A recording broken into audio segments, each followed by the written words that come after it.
Hello, it's Carrie Lee from LFP Farm Life and welcome back to my channel.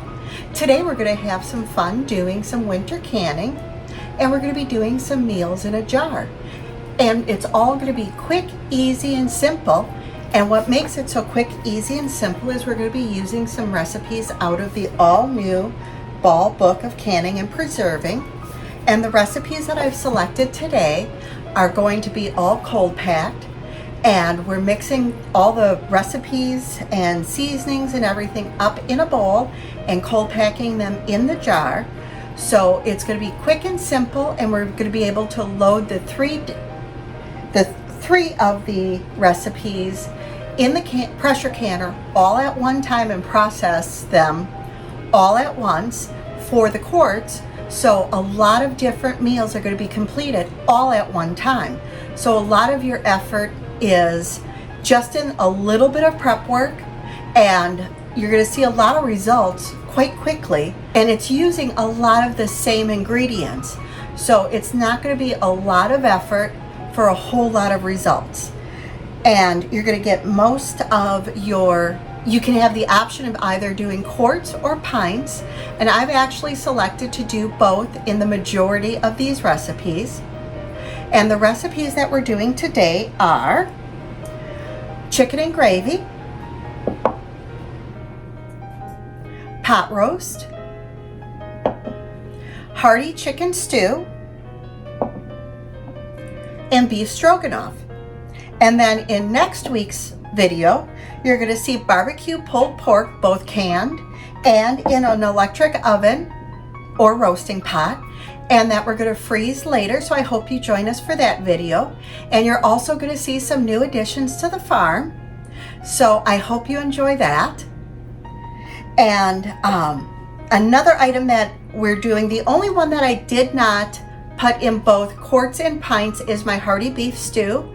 And the reason that I selected that is because I like how versatile that this particular product is, because I can just do some noodles and then I have a chicken noodle soup, or I have a chicken and veggie soup, or I can select and do like a roux with just flour and butter. And now I can have a creamy base to do a chicken pot pie. And by doing that, then I can either make a flaky crust and have a traditional pot pie, or I can make some dumplings and have a chicken and dumpling type of soup as well. So with that, let's go ahead and do some pressure canning and let's get rolling.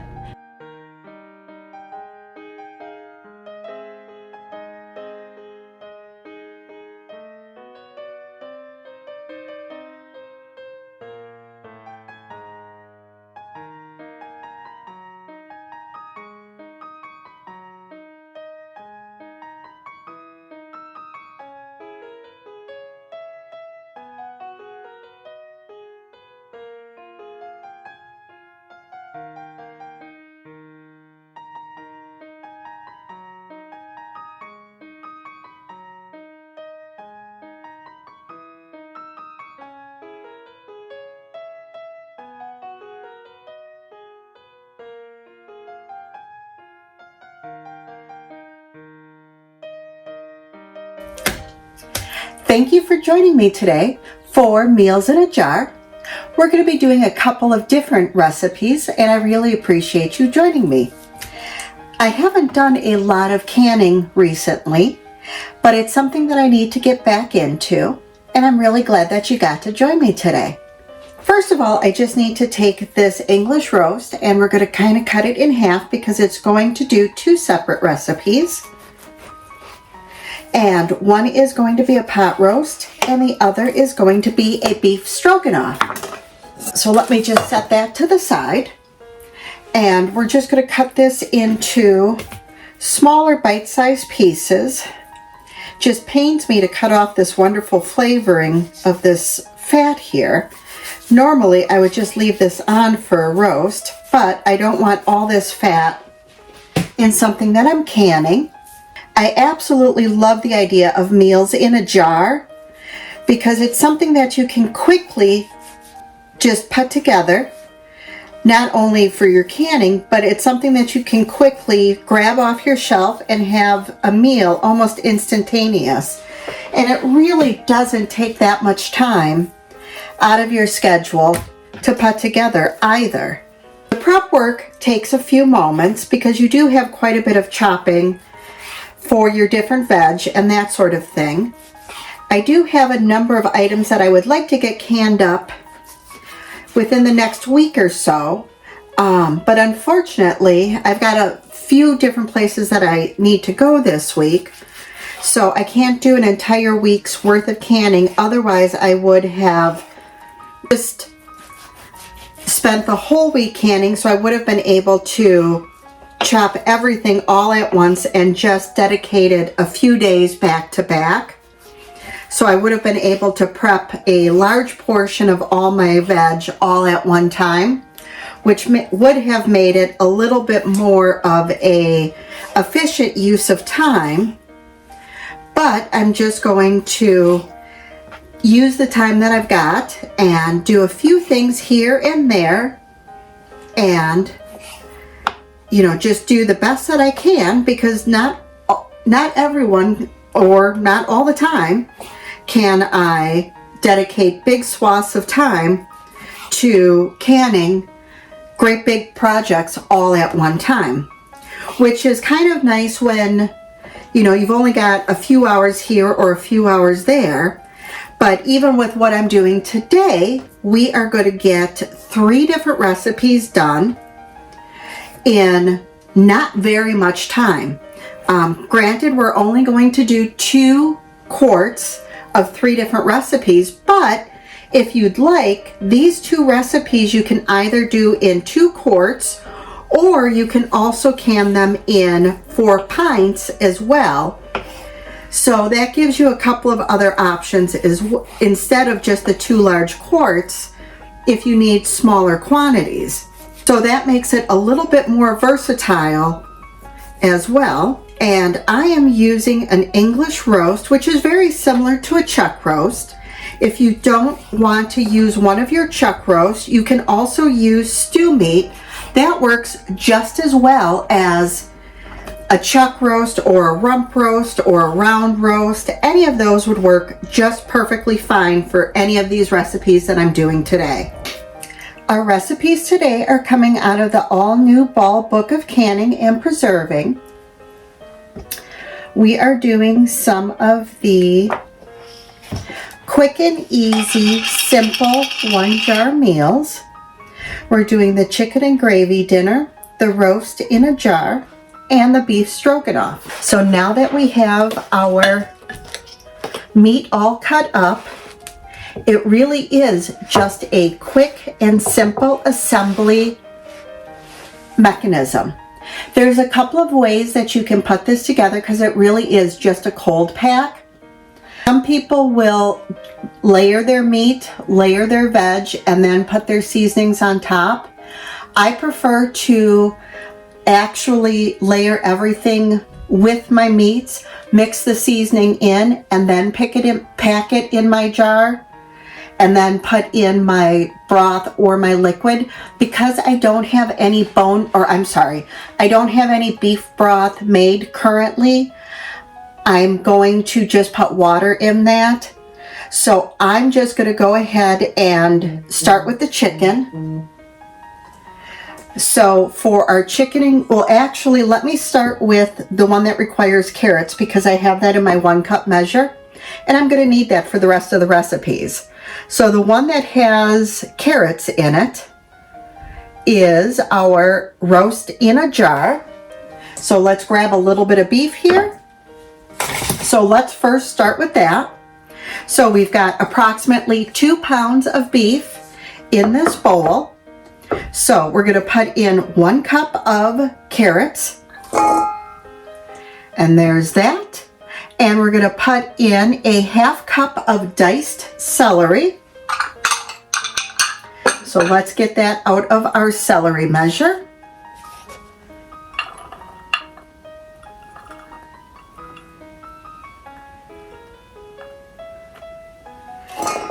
Alrighty, we got a 1/2 cup of that.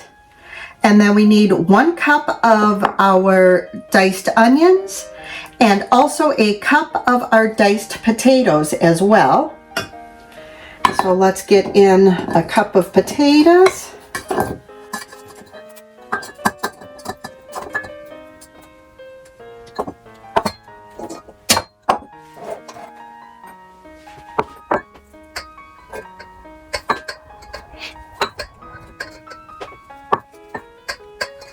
And I just pretty much chopped up everything that I knew that I would need. And anything that I chopped extra, I am just putting in a freezer bag for additional meals that I am going to can up later in the week. And anything that's going to be left after that, I'm just going to leave in a freezer bag and throw in my freezer for cooking later. And then for our seasonings, we are going to need, for each 2-quart container, we're going to need 2 teaspoons of salt,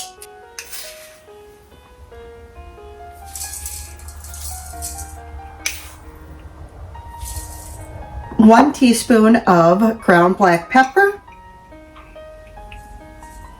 2 bay leaves, which I'm just going to put in directly into our jars once we have them packed, and then 1 teaspoon of garlic granules,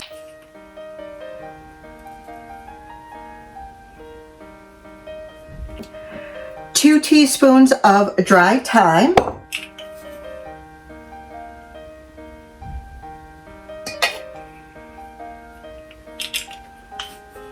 and optionally you can add a cup of white wine. I do not normally cook with white wine just because wine tends to give me a headache. So, and it doesn't, I know the alcohol cooks off, but even when I cook with it, it still gives me a headache. So, normally I would just add additional broth, but this time it is just going to be water. And then we're just going to go ahead, mix everything up. And because it's going to be pressure canned, I'm not going to pre-pack any of my jars. And because everything is cold packed, you do not want to warm your canner because you want your jars and your canning fluid or your water in your canner to be the same temperature. Otherwise, you run the risk of cracking your jars. So if you're hot packing, thus meaning that the items in your jars are hot and your jars are hot, then you want the liquid in your canner to also be hot. But because this is all going to be cold, you want the water in your canner to also be cold, Everything to be really well mixed and everything evenly distributed. So when you go to pack your jars,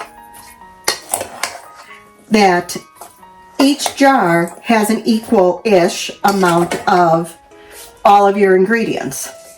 And look at how quickly we already have one recipe completed. So there's one recipe, which is the pot roast, already completed. So now off to our beef stroganoff, which is even quicker because there's fewer things that need to go in. So here we've got approximately another 2 pounds of that English chuck that went in. And now we need 1 cup of diced mushrooms, which I've got right here. Or not diced, sliced, I should say.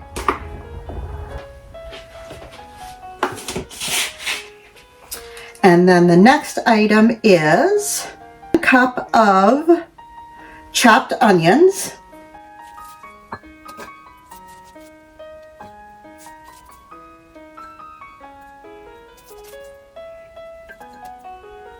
And with your canning recipes, you can do a little bit of alterations as far as the seasonings and that sort of thing, but you do not want to adjust your vegetables, especially with pressure canning, because that's when it gets a little bit iffy as far as safety is concerned.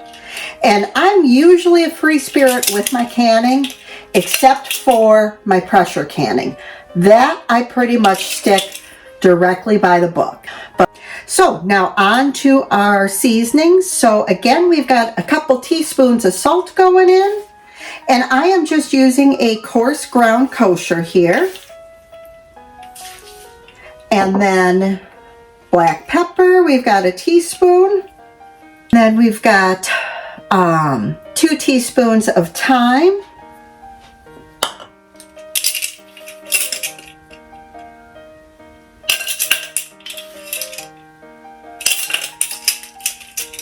Some garlic, about a teaspoon of that. And I am just going to get a regular teaspoon or a regular tablespoon to measure out the woozy sauce.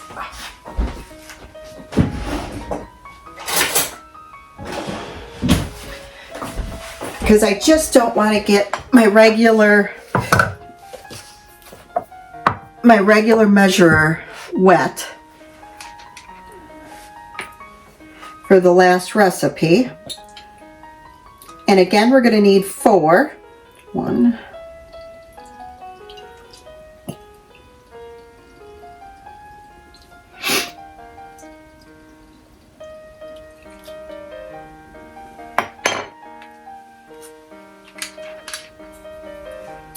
And then the last thing we're going to need in this stroganoff is, I'm pretty sure it's 4 tablespoons to a can.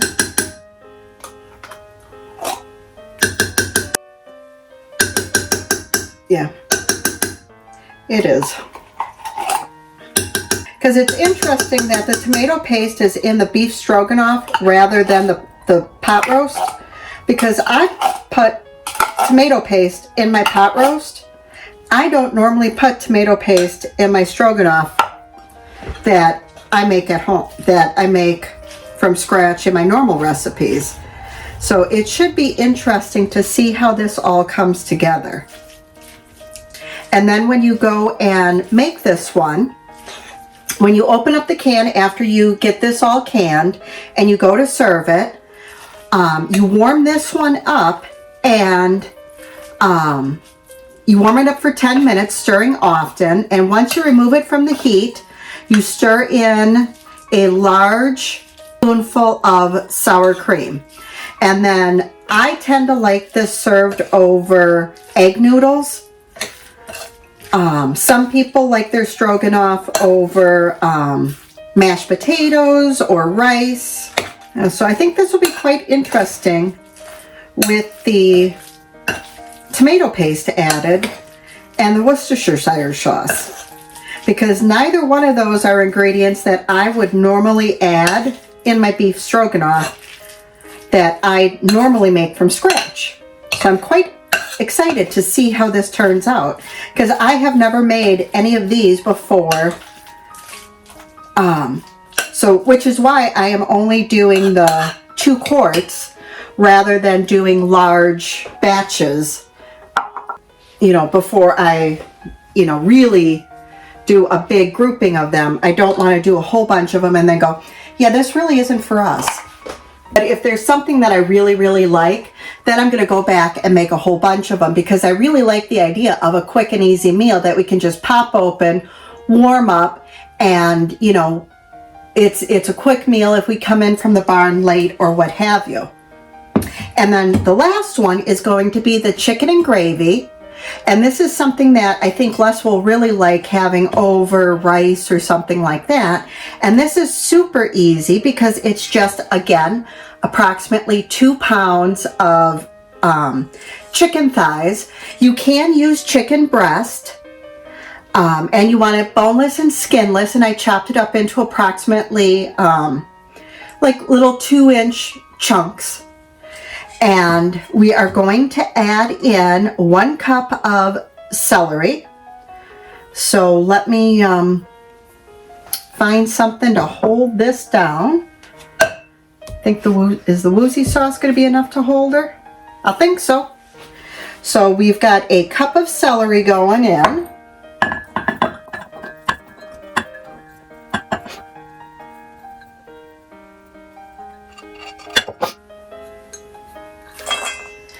And then we have 1 cup of onions and a cup of potatoes. So that uses up all the potatoes.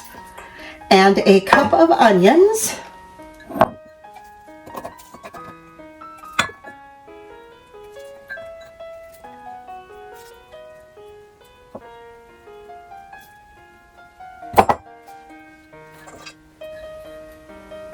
There we go.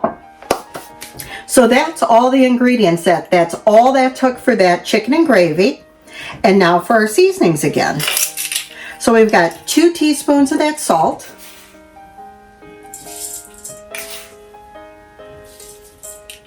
A teaspoon of pepper.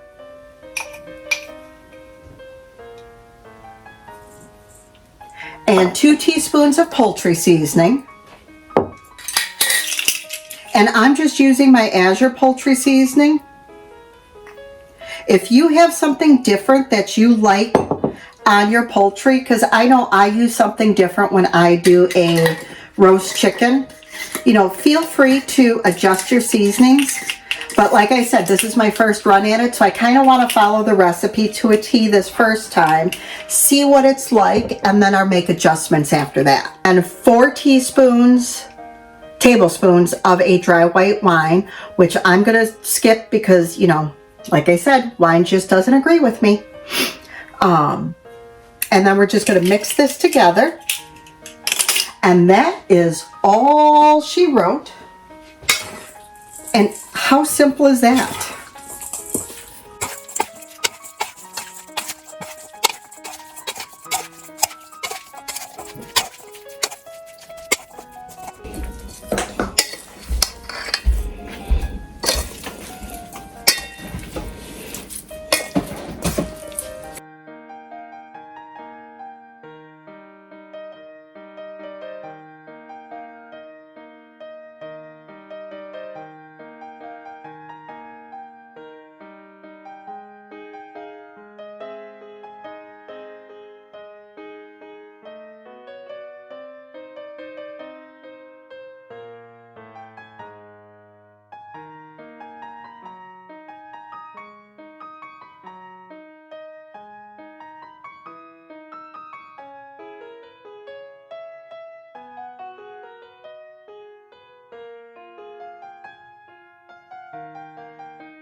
Here, we are on to the absolutely delicious and wonderful Hearty chicken stew.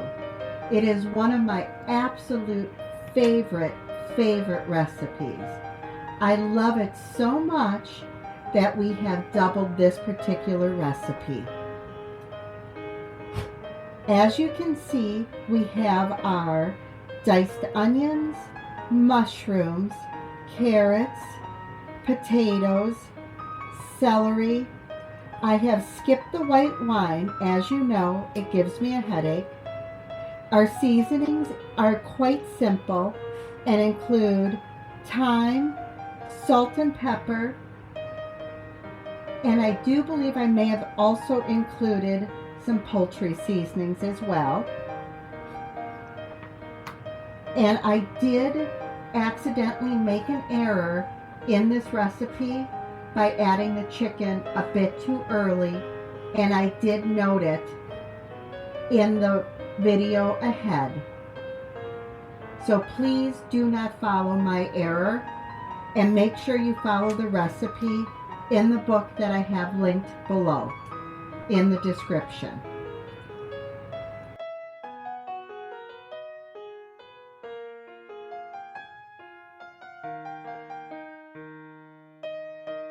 My camera was acting up a little bit while I added the 3 cups of onions and the 1 cup of mushrooms to our azure butter. So we're just going to let this saute a little bit because I have doubled the recipe, because we are going to do 12 pints of the chicken stew. So we're just going to let this brown up a little bit and the onions become translucent.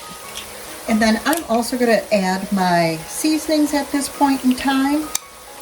So I'm going to put in a couple teaspoons, make that 3 teaspoons of salt, 2 teaspoons of pepper,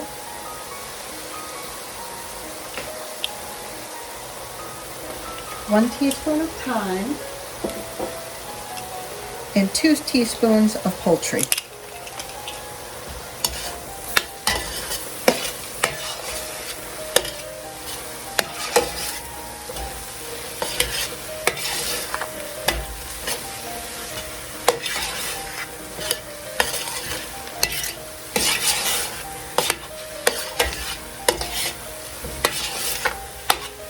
And 1 cup of diced celery, 3 cups of carrots, 2 cups of potatoes. We're just going to let that simmer for a minute or so before we add our stock.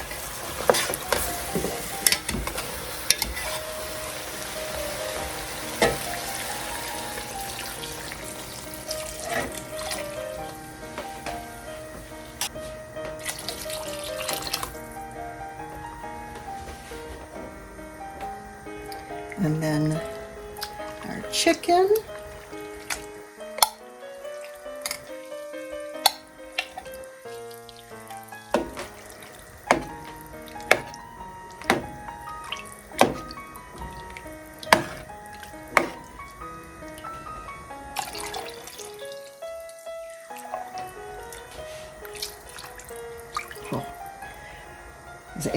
And then we are just going to put 3 bay leaves in. So right now, all we want to do is bring our mixture to a boil. Let this boil for 10 minutes, uncovered. Then we're going to turn our heat down to about a medium. Cook it for 10 minutes, and then take our bay leaves out.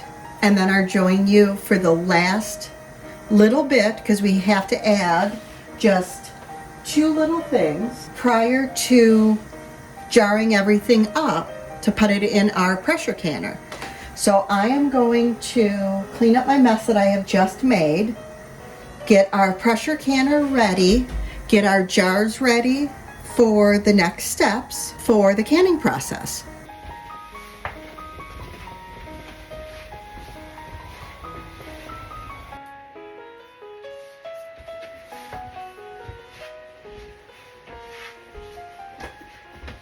Well, gosh, I am not sure what had happened while I was filling up the jars, but pretty much all we're doing is ladling in the chicken stew into the pint jars, and I'm just filling it up with the broth and the veg and kind of evening everything out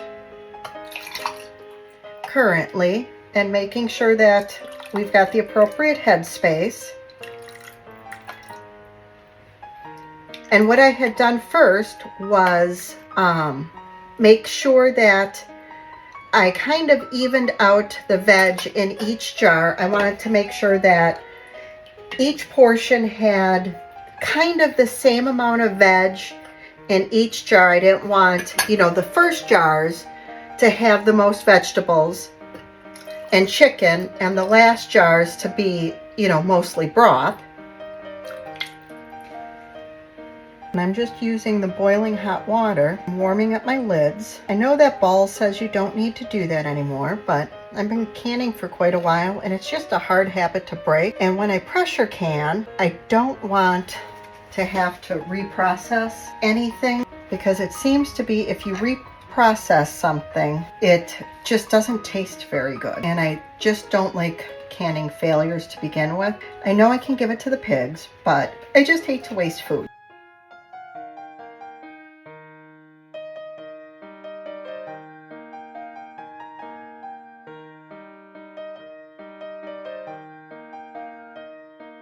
And when you tighten your bands, you just want to go finger tight. You don't want to crank down on your band. And I'm just holding my lids center while I'm screwing on my band. Up my water because I am putting warm jars into warm water, because you want the same temperature of jar going into your canner, because if you put hot jars into cold water, you risk the chance of cracking your jars, and vice versa. And it's pretty much the same process we did with the quarts when we did the meal in the jar. I'm just laying these into the canner on top of the rack. And since the majority of these are wide mouth jars, we cannot fit quite as many jars in here as we can with our regular mouth.